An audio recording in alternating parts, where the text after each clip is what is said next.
Joining me today is Ed D'Agostino from Hard Assets Alliance, a gold dealer, or precious metals dealer, actually. Ed, thanks for joining us. Great to be with you, Simit. So I guess the basic, just for those who may not be familiar with Hard Assets Alliance, the basic service they offer is selling, and correct me if I'm wrong here, Ed, it's gold, silver, platinum, and palladium. That's Um, correct. and, and serving as you can buy it and store it with you guys in a vault storage, and so offer for delivery as well. That's exactly right. I mean, the twist to us is unlike other uh, dealers that sell precious metal, we've created an online platform. So if you have an E-Trade account or an online brokerage account of any kind, you're going to feel immediately very comfortable using our system. So we have an online trading platform. You open an account, you fund your account in advance, and then you're free to buy and sell precious metals using that. So we only sell sovereign minted coins or bars, so it's physical metal. You can buy as much as you want and then store it in several locations across the world, or you could take delivery.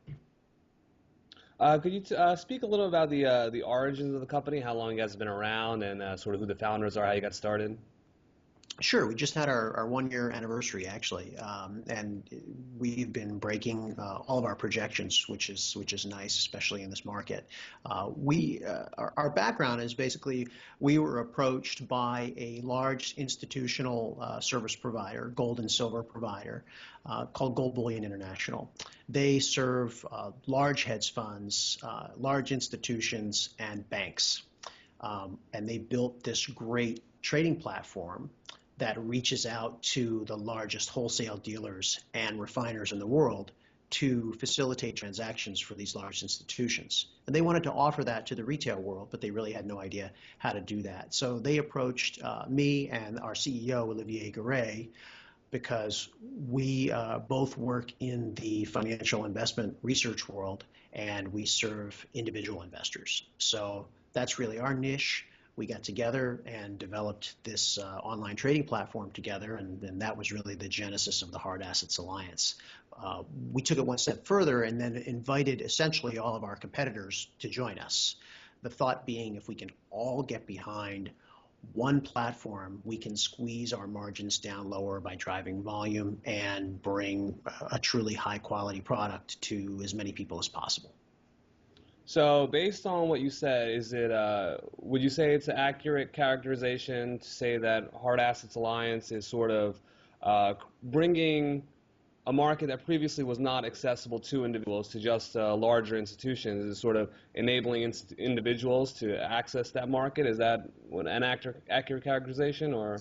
It is. I mean, individuals have always been able to buy gold, but how you buy it, the method in which you can buy, that's what we're bringing a new technique to. So in the past, you would go down to We Buy Gold type shops on the corner and buy some coins and hope that they were authentic, or you'd take a long time to really get yourself up to speed and educate yourself on what you should and shouldn't be buying.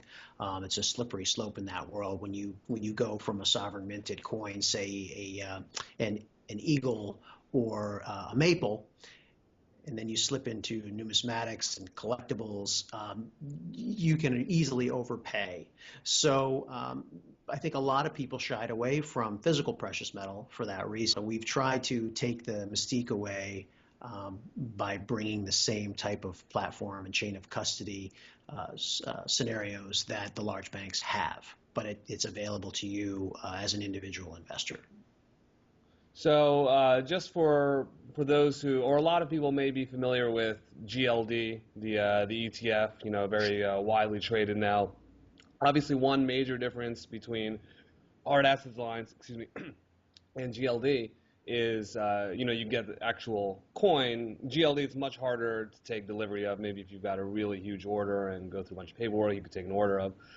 There's also the issue of allocated versus unallocated ownership. So could you speak to, if I buy a gold or silver or platinum through Hard Assets Alliance and I store it in your vault, so I just say, if I was super wealthy, I don't want to deal with it. I'd rather have trained security professionals hold on to it, or at least some of it.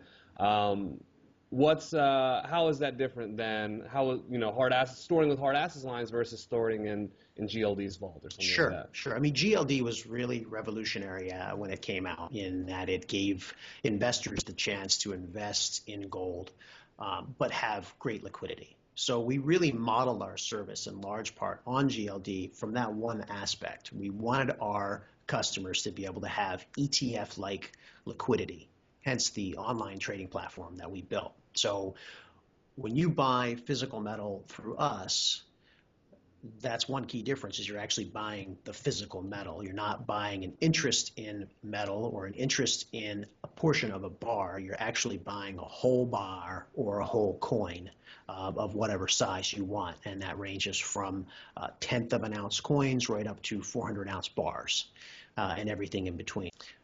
But the liquidity part, I think, is what was really missing in the market for individual investors. So with our system, you get good price execution by purchasing through our system and leveraging that network of wholesale dealers and refiners, but you also sell back to them. So if you leave your metal in storage with us and say 6 months, a year, 2 years, whenever, later you decide you'd like to sell some or all of your holdings, then we put that metal right back into that network of dealer and refiners to execute the best possible sell price for you.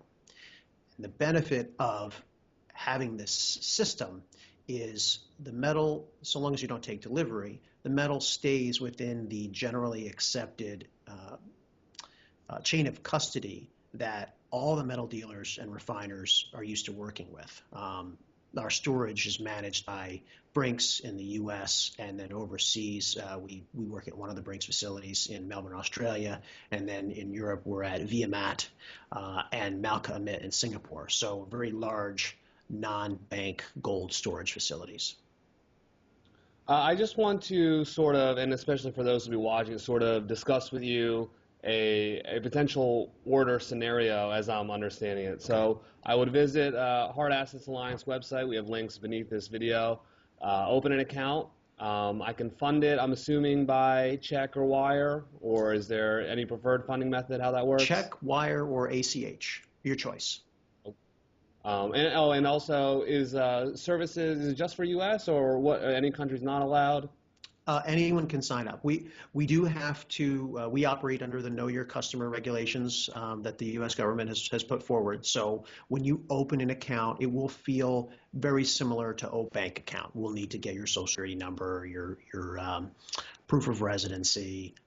It's a very quick process. It typically, for an individual, it takes about 10 minutes to get your account application filled out and then approved. If you want to open an account through trust or an LLC or a corporation, then there's a little bit more paperwork involved. Not much. We need to get a corporate resolution. So there's some faxing back and forth of documents, but it's still relatively quick, a couple of days. And I'm assuming I would have to submit copies of identification, a passport, a driver's license, a utility bill, or something like that. So what we do is we run an OFAC check after we get all of your information, and if the OFAC comes back good, then you're automatically approved. If the OFAC comes back with a question, the most common case would be, say, if you moved in the last 6 months, then we may in fact need to get a copy of your driver's license or something like that. Oh, so you don't need to default. Many customers may not need to submit identification. The vast majority of individuals applying for an individual account don't need to. They just get online, fill out our, it's about a 6-page form. It goes very fast, about 10 minutes, and you're up and running. Wow, that's really convenient. So what about international customers, though? So if I'm in Britain, I'm in India, China, Brazil, you accept everywhere? I'm assuming there's probably some countries that it's not allowed, or how's that? No, we do accept everywhere. We still have to verify your identity, and we do that. We run the background checks. We get your passport number if you're overseas. So there's a couple more hoops to jump through, but not many. It's pretty painless. I'd say about At this point, about 12% of our customer base is non-US. Now, you guys have vaults in other parts of the world, or is it all the vaults just in the U.S.? No, so, well, US, we have New York and Salt Lake City. And then internationally, we have London, Melbourne, Australia, Zurich, and Singapore. So if there's any type of a conflict dispute, and I know you're probably not the company's chief counsel, but as a just to give people an idea, I'm imagining it might get a little tricky. Let's say I'm in Argentina and I purchase precious metals through you, and I want to store it in a vault. You mentioned Singapore was one of the Sure. locations. So this is I'm in Argentina. Hard Assets Alliance is a U.S. company with a vault in Singapore. If there's some type of a legal dispute, is there a jurisdiction that it gets the final verdict, or do you have any idea as to how that might work? I mean, that's an interesting question. I would really be speculating. So if you can just say Right, that up sure. front, that's a pretty Absolutely. specific example. So, Right. I mean, in general, our customers do have a U.S. account.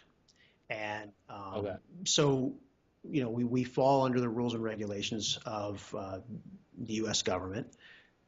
What is interesting about storing your metals overseas, particularly if you're a U.S. citizen, is it's getting more and more and more difficult to offshore assets.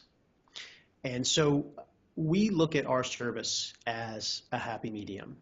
You can technically get your precious metal or a portion of your assets outside of the United States physically. So if and there's many reasons why you might want to do that. I mean, if you travel frequently to Europe, you may want to have close proximity to some of your assets and have some geographic location. Same thing for Australia. If you're there, you may want to be able to quickly and easily take delivery of some of your assets.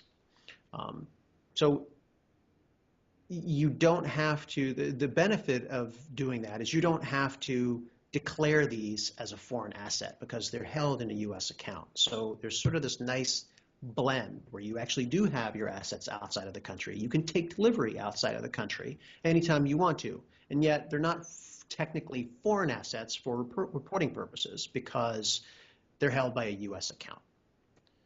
Now, So, go ahead, so sorry. how does that, let's say, using that example, I'm just curious as to the actual workings. Let's say for whatever reason I wanted to, leave. I wanted to, for a lot of people are concerned about the political environment. They're in the United Sure. States. They say they want to go to, another place where you have a vault or nearby, Right. so Australia, for instance, or some jurisdiction. What you're suggesting is, so let's say I up and go. I go and I don't take much with me, because I know I have a whole bunch of precious metals in a vault in Australia with your organization. Sure. How do I just show up at the vault, I present ID, or how do I actually secure that delivery or Right, it's a sell good it? question. You would have to contact us, and then we would make arrangements for your metal to be delivered to you at your location of choice. So, and that, I mean, that could be where you're staying. It could be at a trusted advisor's location. So maybe you want to have it delivered to your attorney's office, something like that. It would really depend on your specific situation. We would work with you to facilitate as quickly as possible a delivery wherever you want. Obviously, for security reasons, we just need to go through the motions of verifying that you truly are you when you're asking for delivery at a location that's not initially registered with us. Sure, absolutely. So it does not necessarily need to go back to a U.S. bank account. You're saying I could just, arrange for delivery at, let's say, a lawyer or a friend I had in Sure. Australia, and it doesn't need to go back to a U.S. That's right. bank You account. you can have your metals delivered wherever you want. Okay. Now, you mentioned the increments where, I could go all the way down to a 1/10 ounce Uh-huh. coin. Is there I guess, are there various liquidity issues, or could you speak to the liquidity of the network you're working with? If I'm buying a 1/10 ounce coin, what's the turnaround time, or how long might it take for a transaction to close if I wanted to sell it? How does that sort of generally work? So selling out of your positions is very, very quick. We have 2-day execution where we're executing so long as business day, a trading day. We'll execute that day, and then within 2 days, your transaction settles and the money's back in your account. So on the sell side, it's very quick.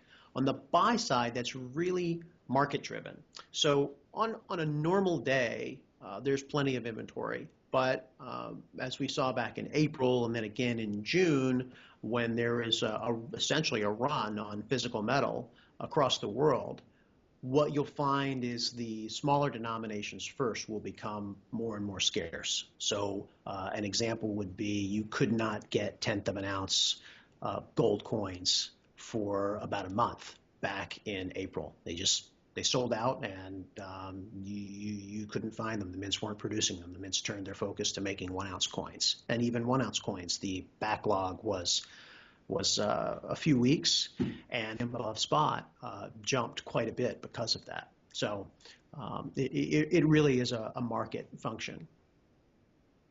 During that time where you were saying the 1/10 ounce coins weren't available, did you see more activity in silver as a result? Did that shortage result in a drive to silver, or could you speak a little bit about that, just from a market perspective? That's a good question.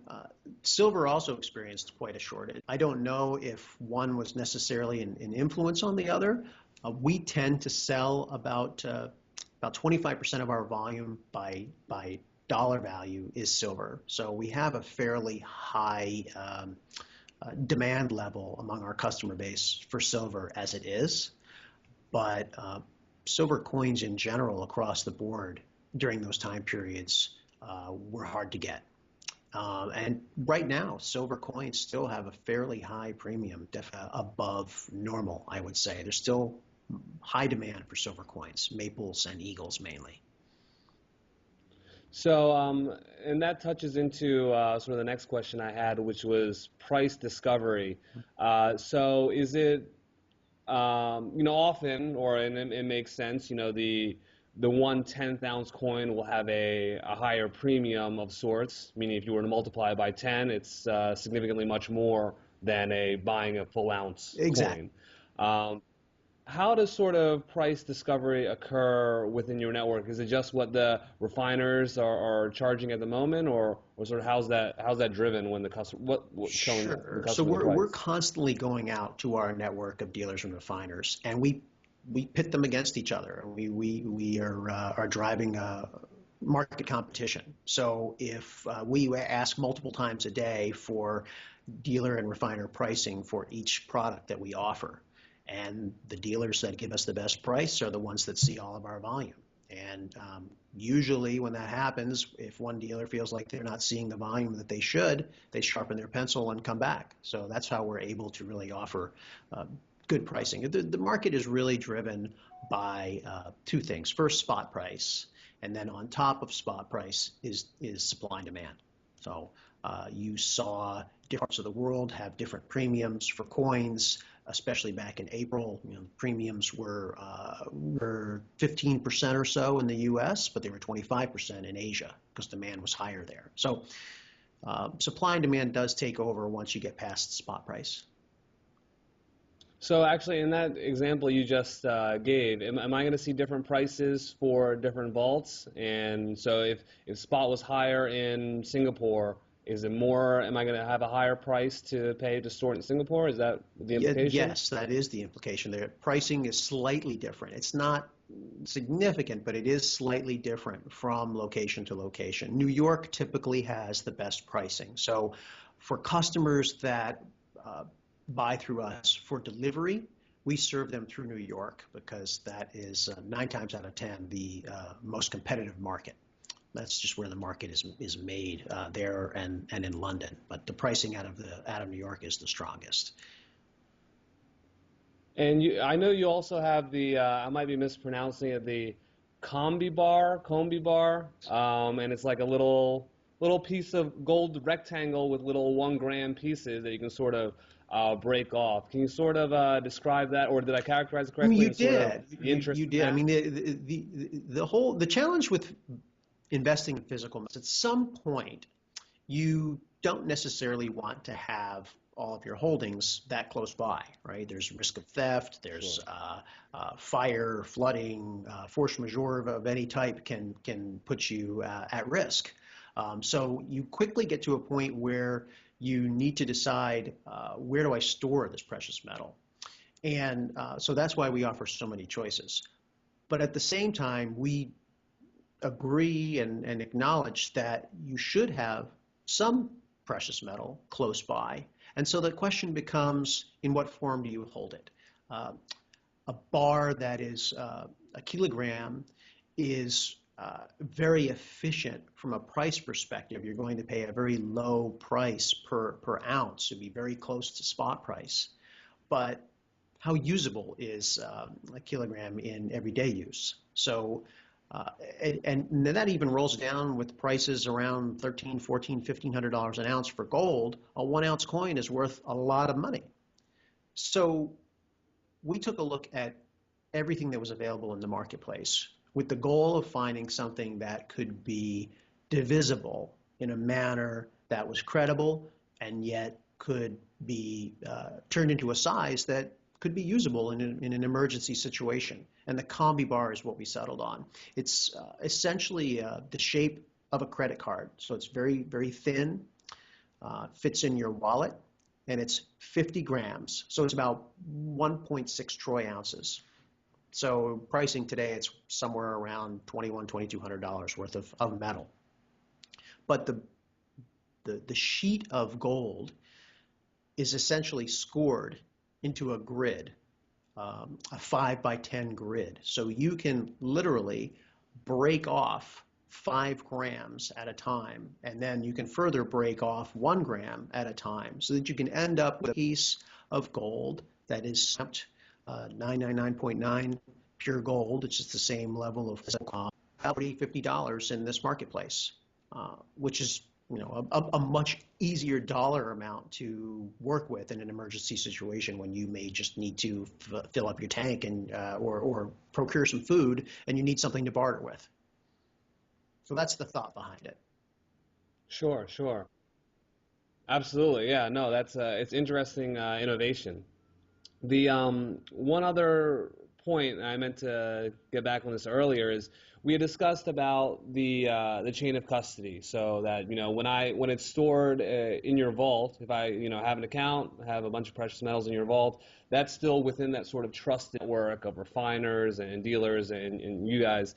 Now, if I were to take delivery, and then, let's say, for instance, using our previous example Right. where I go to Australia and something happens and I just want to take delivery, but then it's okay in the US, and then I want to sell it back, I've taken delivery, so it's sort of gotten out of that trusted network where it's, who knows what I did, maybe I scraped the coin or something. What's the process of taking delivery and then selling it back to that work? Is that also, am I going to have to sell it back at a lower price than if it was just sold if it never left the So vault? that's a good Or sort of, question. It's how's that actually work? we're working on a good solution for that now, where you can send your metal to us and we will inspect it, and if it is mint quality, then we'll just put it right back into the system, and you can put it back into storage or you can sell it. So that we're hoping to roll that system out in the near future. Right now, what would happen is if you wanted to sell your metals back, at this point, we're limited to a fairly high threshold. So if you had a couple $100,000 worth of metals that you wanted to turn in for storage, we can make arrangements to get that done. But a coin here or there, at this point, we're not built to take it. I would say to anyone who's investing who does want to take delivery that the key thing to keep in mind is absolutely leave your delivered metals in their packaging. That's the number one thing that you can do for yourself to ensure that you're going to have a market for that coin or that bar when you decide to sell it back. If you take it out of the packaging, you put yourself at risk of scratching your metal or putting a nick into it, and anything that, whether it's us or any other dealer out there, As soon as you damage the product or scrape it, even in the slightest fashion, you're going to have your time selling it back, and you're going to lose money. Sure, sure, absolutely. And one other thing, it reminded me of this when you mentioned, fires and theft and things like that. If, the metals are in a vault in your vault, and anything happens where it's sophisticated armed robbery, earthquake, natural disaster of some type. How's that work? Where does the Oh, sure. So customer, all of where our are they left vaults, standing? Brinks, Viamat, and Malcolm are all insured by Lloyd's of London for replacement value. So there's full insurance on all holdings of Hard Assets Alliance customers' metals. Okay, so there's no There's no maximum. cap. Let's say I've got No cap. a That's million correct. dollars. Uh, okay. And replacement value, I'm assuming, would be something like the last recorded spot price or last In day general, or what happens around a is you recent literally spot get your price. metal replaced. So if you had $1 million worth of gold on Tuesday and something, Oh, so some highly unlikely event happened, that metal would be replaced. so it wouldn't be a cash replacement. It's actual. If I had 10 ounces of gold, I'm getting 10 That's ounces of right. gold back. I'm not getting the That's right. the dollar value of that. Okay. That's great. Well, I think that's about it for the questions I had. Really, Ed D'Agostino from Hard Thanks for Assets having me. I Alliance. appreciate Thanks a it. lot for taking the time to join us. Okay. Okay, so I'll edit this up, and I'll Naresh, let you yes. and Naresh. Did I pronounce that correctly? Naresh. I'll let you guys Sounds know good. when I it's up, appreciate and it. hopefully Did you get it everything? goes.